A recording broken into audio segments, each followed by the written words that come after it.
first and foremost my opportunity to say publicly what a sincere pleasure it's been for me to work with Nancy over the past 2 years.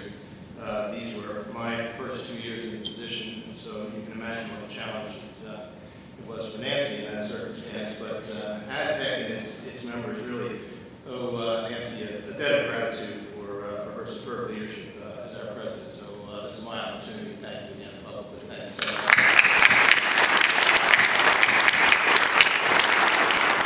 I'd like to join Nancy and Ben in welcoming all of you to this year's annual conference. I actually come from Baltimore, and I was pleased to hear Ben's earlier remarks about the firsts in Baltimore. Let me just add one or two additional ones. Ben spoke about the importance of science and technology in Baltimore. Let me also point out that the very first public school was chartered in Baltimore in 1696. The very first women's public high school was here in Baltimore. The very first public library system was here in Baltimore. So the concept of knowledge that works blends science and education beautifully in this location. Let me also say that working with our own conference program planning committee and the staff of Maryland Science Center, we really feel that we are able to put together quite an exceptional conference experience for you this year. I do want to take this opportunity to thank so many of this year's sponsors. I feel this is a little bit like being in church this morning. This is our give thanks time because there are so many opportunities to give thanks. Without the support of our sponsors, we really wouldn't be able to offer you the kind of conference experience, the caliber of conference experience that I think you're going to see here during this week. I'd like to specifically acknowledge those companies that have made significant commitments by being among the first of a newly expanded corporate partnership with ASTC. JCPenney, you saw the reference to JCPenney. Also First, Evidence Design, Lexington Design and Fabrication, Northrop Grumman, PRG, and Transforming. I'd also like to thank our other sponsors, our Silver and Jade and contributing sponsors, and information on all of their generous support is included in your conference program. I hope you'll take a glance at that as well.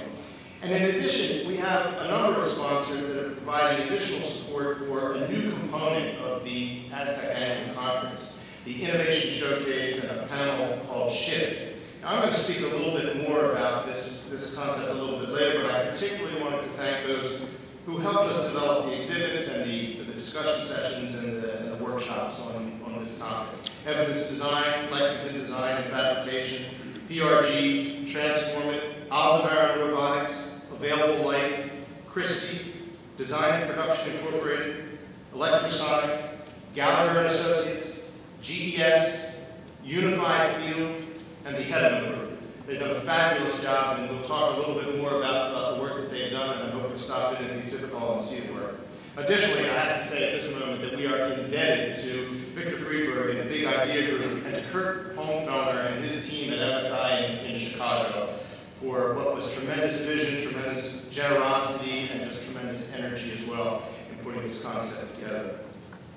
I hope you all have had a chance to visit our conference website this year as well. It's a comprehensive overview and I think a good planning tool for the conference. And I'd really like to give special thanks to Wood Street Incorporated for their preparation on this site. We've worked with them very closely on this initiative, and we appreciate all that they've done. So could you please just join me in thanking all of our sponsors. We really feel that they've helped us make our conference a top-notch experience. So thanks to all of them.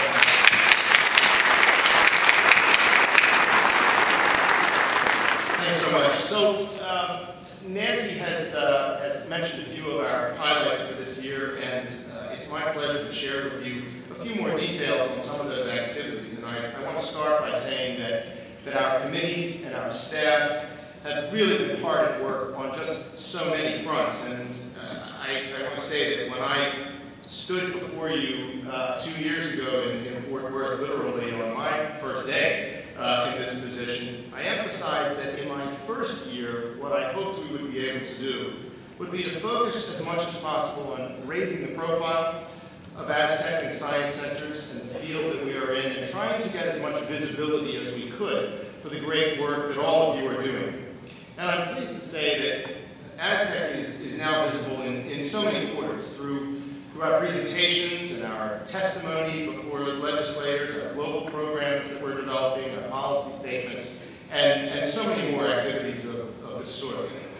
As most of you know, I am particularly proud of the announcement that we made last year of the Youth Inspired Challenge, which itself was inspired by a commitment of President Obama and by other world leaders to strengthen STEM capacity and STEM skills of today's youth.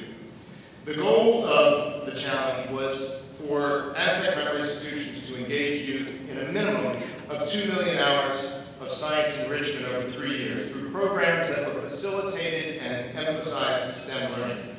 We had very high hopes for our first year of the initiative, but our results, I think, truly surpassed our expectations.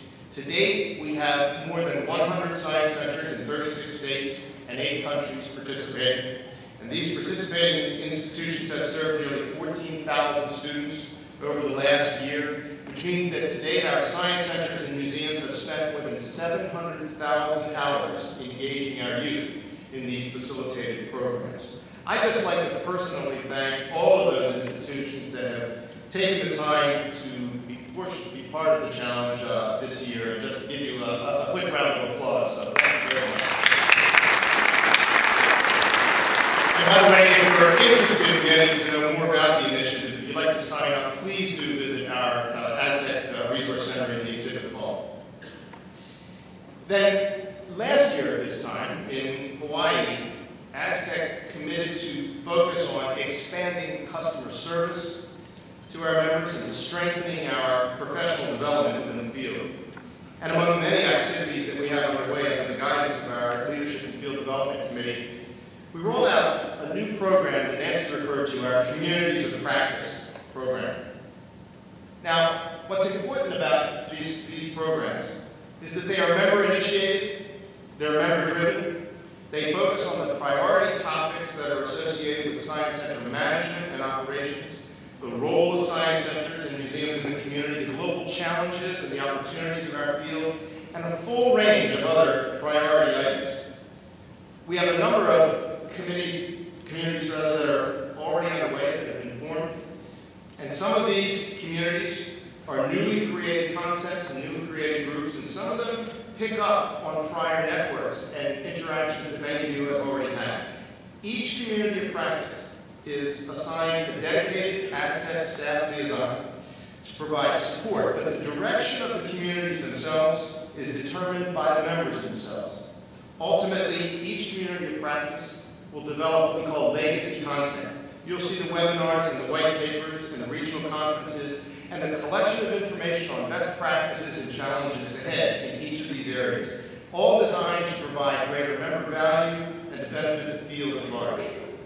Again, if you are interested in learning more about the communities of practice, please, would you stop by the Aztec Resource Center? We're looking forward to those who want to join the already formed groups, those who are interested in starting groups of your own. Please be in touch with us and we'll see what we can do to get these underway. By now, I certainly hope you've had a chance to see the redesigned and revamped Dimensions magazine. We've gotten tremendously positive feedback about the new and valuable content, as well as, I think, a fresh design. There are a few elements in there that I hope you all have taken note of, which include an inbox, which provides letters to the editor, interactive features, our viewpoints and what we learned in our Q&A, and then, of course, there's the ubiquitous From the CEO section, which I'll welcome your comments on whenever you have a chance to look at. So you aspiring authors, please be sure to stop by our resource center and learn about the topics that we have planned for the 2012 issues. And I am delighted, I should say, I'm ecstatic about the announcements of a new Aztec website that we will soon be launching. I think it's very informative, and I think I know this slide's a little bit hard to see, but I hope that you'll note that in the lower right-hand square, where it says "Want to dig deeper," you will be able to go through that portal, as we call it, to a new search platform that will allow you to access more detailed information from all of the archives, all of our assets of information that exist within ASTC. And that is also supported by our program with the Center for Advancement of Informal Science Education and the National Science Foundation. It's a very important, live, active portion of our website. ASTC is partnering with the Urban Libraries Council on an initiative called Learning Labs in Libraries and Museums. It's a $4 million program funded by the Institute of Museum and Library Services and the MacArthur Foundation. Again, this is a grant program that supports the creation of learning labs to engage young people in learning through the use of digital media.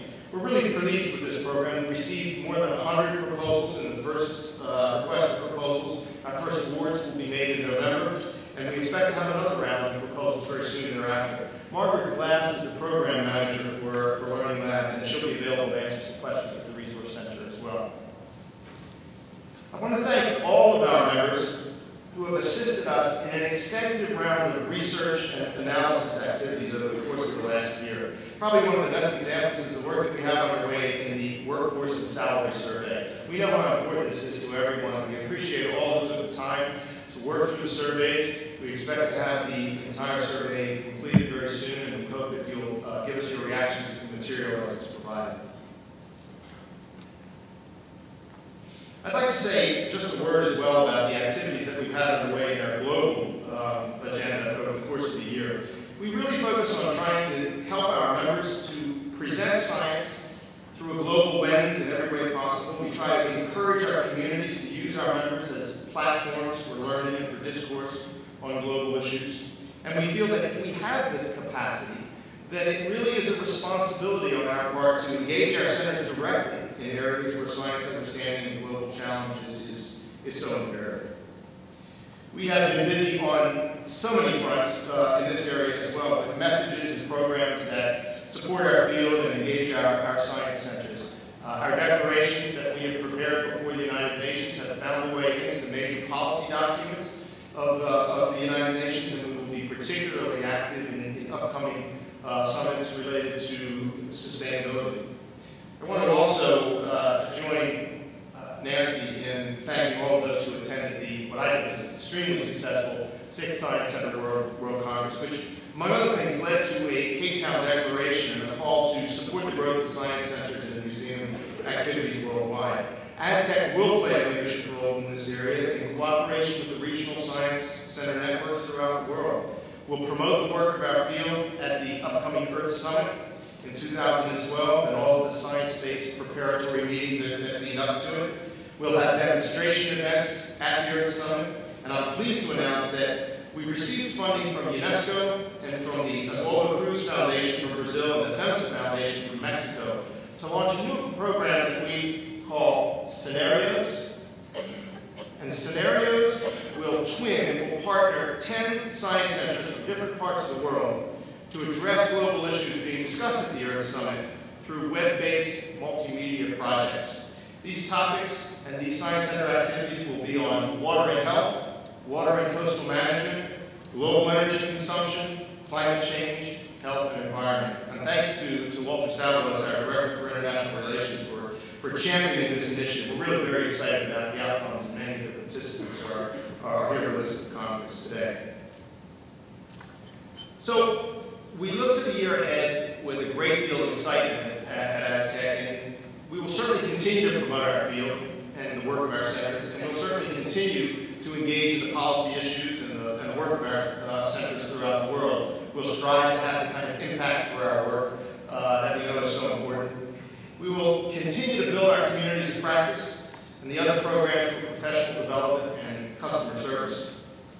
But in the coming year, my hope is that we will focus a bit more on ASTC-led programs that coordinate the work of our members toward common goals and common issues. And let me just quickly give you 2 examples of what we have on the way. One is entitled Engaging Communities Through Science.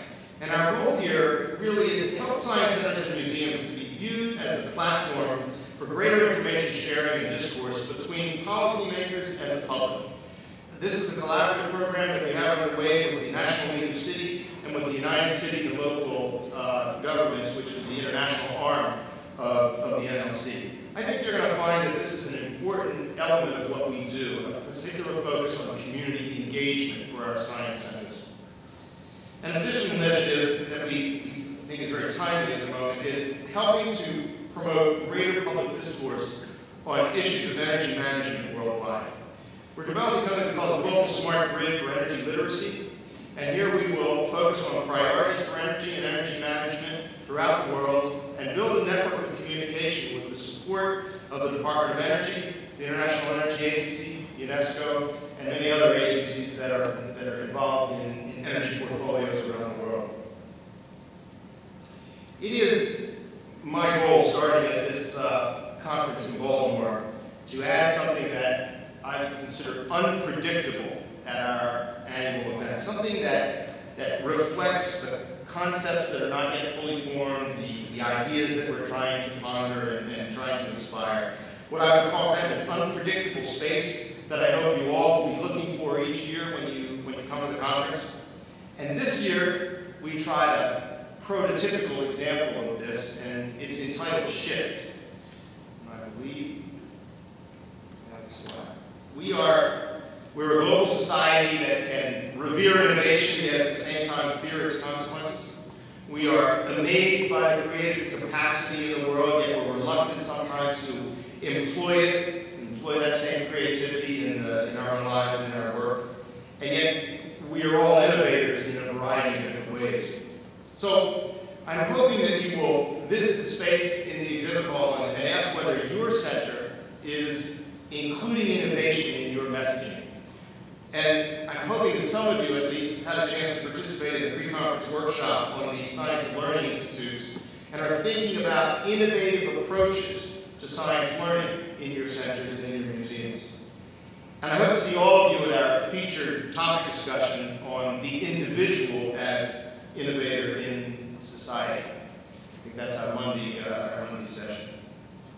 So I think that the year ahead is one of great excitement. I think that this past year has been one of accomplishment, and we really are unable to do this kind of work without the tremendous support and cooperation of our very broad membership. And in this sense, our many committees, of which we have 3 standing and 7 board committees, all involve the active participation of our science centers. I hope you will find those members of the committees as you travel around throughout the conference. Give them your ideas, give them your support, and encourage them, and do the same with me. Find me at every opportunity and give me your feelings about what's happening and what you would like to see in terms of further development.